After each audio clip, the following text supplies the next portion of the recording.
I'm with Noberto Herbener, and we're standing in front of the Gleaner S Series Super Series combines, and they will have Tier 4 interim compliant engines. And tell me, are you the first now with interim Tier 4 compliant engines? Yes, I mean, as we're introducing this new series, the S7 series, the Super Series, we're going to be the first and only common manufacturer here in North America to have the engine, the Tier 4 interim, that's going to comply with every EPA regulation for 2011.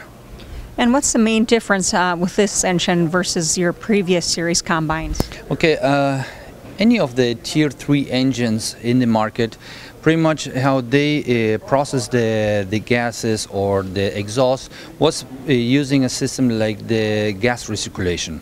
Pretty much what it was is they were using part of these fumes coming off the exhaust and re-injecting it in the admission. So what this does pretty much is to reburn the gases, but also it generates more heat. And to dissipate this heat, you need power that it's not available for the unit. In this system with the Tier 4, we went to the route what we call the SCR technology. It's pretty much we let the engine do what it has to do, generate power, and we take care of the exhaust or the fumes later on. Once we take care of that, it's pretty much to make it easy, it will be we inject a solution that is our DEF or diesel exhaust fluid that reacts inside our catalytic mufflers, and together with the NOx, that is pretty much our main pollutant in the fumes, it's going to create stable nitrogen, vapor, and oxygen as the main components. And what will be the benefit to the consumer now with these new engines? First, our environment is going to see a reduced pollution in that way. And also the customer is going to see a reduction in his fuel consumption. Because before in the Tier 3 engines, to can burn hotter, we had to inject more fuel. And also, once we had it everything hotter, we had to cool it down.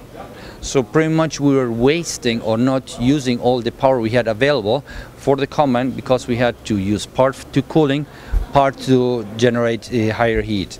In these cases, in the Tier 4, we're not having to inject more fuel to get it hotter, and we don't have to use part of our power to cool it down. That's the reason our net gain is more horsepower for the same fuel. And how will Tier 4 affect the operation of the machine?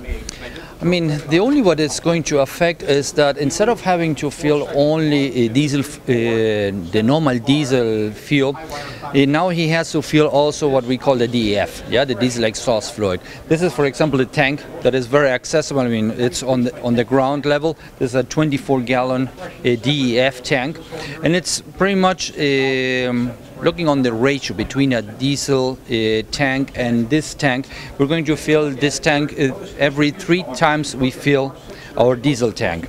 Also, the question would be, okay, what happens if my level goes down?